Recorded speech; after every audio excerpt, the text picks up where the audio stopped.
அடடடடா அண்ணா, இந்த வாட்டி செம்ம கூட்டம் போலது அண்ணா. கடைசியா இந்த திரையுலகம் சேர்ந்து ஒரு பண்ணாங்களே, அந்த மாதிரி இல்லாம இந்த வாட்டி செம்ம கூட்டம் போலகுது. டேய் உன் வாயை மூடுறா. ஏன்னா அப்படி சொல்றீங்க? ஏற்கனவே அந்த வடு இன்னும் ஆறாம தானே இருக்கு, மீண்டும் அதையே ஞாபகப்படுத்தாதடா. அதுவும் வாசனா அப்ப வாங்கின அடி பெரிய அடி இன்னும் ஆறல. அதுக்கு மருந்து தானே இந்த மாநாடு. வாட்டி பாருங்க, எவனா காலி சேர் பத்தி வீடியோ போடுவான், போட்டனா அவ்வளவுதானே. செம்மையா ரெடி பண்ணிட்டாருண்ணே, சூப்பர்ண்ணே. அண்ணா அண்ணா வாங்க நாங்க பாருங்கண்ணே. என்னடா?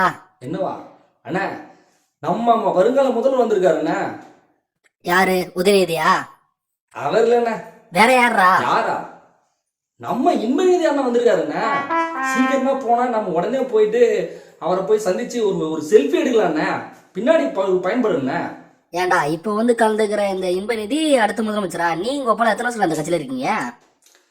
நான் திமுக கட்சியிலண்ணே. எங்க அப்பா காலத்துலேருந்தே திமுக கட்சி தான். அவருக்கு அப்புறம் நானாவது 20 வருஷம் தான் இருக்கேன். எங்க அப்பா 40 வருஷம் இருந்தாரு இந்த திமுக கட்சியில. 40 வருஷமா உங்க அப்பா என்ன பொறுப்புல இருந்தாரு? அவர் அடிப்படை தொண்டனா இருந்தாரு. 40 வருமா வேடா? 40 வருஷம் அடிப்படை தொண்டன் தான். சரி, அவருடைய பையன் நீ கட்சியில என்ன பொறுப்புல இருக்க? நானும் அடிப்படை தொண்டன் தானே. இன்னி வரைக்கும் கிட்டத்தட்ட 60 வருஷமா நாங்க திமுக கட்சியோட அடிப்படை தொண்டனாவே இருக்கண்ணே. சரி, அது யாருன்னு சொன்ன? நம்ம வருங்கால முதல்வர் இன்பநிதி அண்ணா. ஏன்டா நீங்க கட்சிக்காக உழைச்ச வருஷம் கூட இல்ல அவனோட வயசு. அவர் அடுத்த முதலமைச்சரா? நீங்க திருந்த மாட்டீங்க அண்ணா. நீங்க ஏதாவது பேசினதா இருப்பீங்க. நான் போயிட்டு நம்ம இன்பநிதி அண்ணா ஒரு செல்ஃபி ஒன்று எடுத்து வந்துடுறேன். பின்னாடி வந்து யூஸ் ஆகும். ஸ்டேட்டஸ்ல கூட வருங்கால முதலமைச்சர் அப்படின்னு சொல்லிட்டு அவர் போட்டோ போட்டு பக்கத்துல நான் போட்டுன்னா ஃபியூச்சர்ல எனக்கு உதவுனே. ஏன்டா இன்பநிதி அப்படி என்னடா உதவாருன்னு நீ நினைக்கிற? ஆமா, ஒரு வாரத்துல 200 ரூபான்றது ஒரு 250 ரூபாய் மாத்தினாங்கன்னா அப்ப தேவைப்படும் இல்ல, அதுக்காக தானே. நீங்க இப்படியே பேசுவீங்க, நம்ம எடுத்து வந்துடுறேன். அண்ணா இன்பநிதி அண்ணா இருங்கண்ணா, வரண்ணே. கொடுங்கண்ணே, சீக்கிரமா போடுங்க. என்ன ஆக்ஷன் டைம்ண்ணா? இதெல்லாம் போடுறீங்க. எல்லா கார்டுமே சரியா வருதுண்ணே. இந்த ஒரு ஜோக்கர் இருந்தா மட்டும் டிக்கி அடிச்சலான்னு பாக்குறேன், ஜோக்கரே வரமாட்டேதுண்ணே. ஜோக்கரா வேணும்? ஆமாண்ணே. இதோ உன் பேடி பேசினார் பாரு ஜோக்கர். என்னண்ணா திருப்பி தலைவரே ஜோக்கர்ன்ற?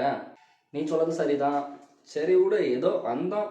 இதை பாரு, இப்படிலாம் ஜாலியாக சீட்டு விளாட்றோம். வீட்டில் உட்காந்துருந்தா என்ன வேலை சொல்லி இருப்பாங்க. இப்படி வந்து ஜாலியாக சீட்டு விளாட்றோம். அது அங்கே பாரு சேர் மேலே பார்த்துக்கிறான், அங்கே ஒருத்தன் பாரு தரைகளை பார்த்துக்கிறான். எதுக்கு என்ன, எல்லாம் முடிச்சுட்டு போய் சாப்பிடுவோம். பிரியாணி தானே முக்கியம், அதுதான் வந்திருக்கு. ஆட்டுக்கறி பிரியாணியா, நல்லா சாப்பிடலாம். இரு. டேய் பிரியாணி பந்தி எப்படி ஆரம்பிச்சாச்சுரா? இது சாப்பாடு போட்டாங்களா? யோ முன்னாடியே சொல்றது இல்லையா? என்னையா விளையாட்டு என்னையா விளையாட்டு? சாப்பாடு தான் முக்கியம், சாப்பாடு போலாம் வாயா. குடியா அப்படியா? இந்த ஆட்டுக்கறி பிரியாணிக்கு தான் அவ்வளவு நேரம் காத்துருந்தேன்.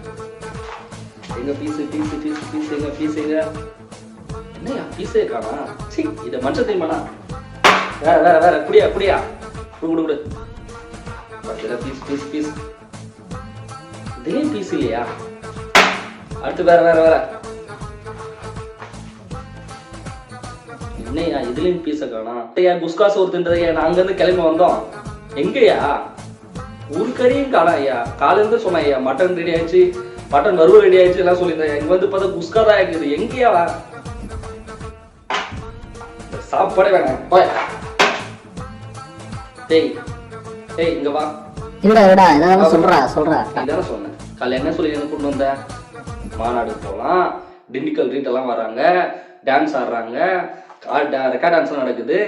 எல்லாம் முடிச்சுட்டு ஜாலியாக விளையாடிட்டு ரம்மியெல்லாம் விளையாடிட்டு அப்புறமா கடைசியா வந்து பசிக்கும் போது ஆட்டுக்கறி பிரியாணி தருவாங்க தான் சொன்னேன். இங்க பாரா வெறும் குஸ்காதான் ஆகுது. எங்கடா ஆட்டுக்கறி, எங்கடா சிக்கன் 65 சொன்னீங்க, எங்கடா முட்டை, எங்கடா எதுவுமே காணா.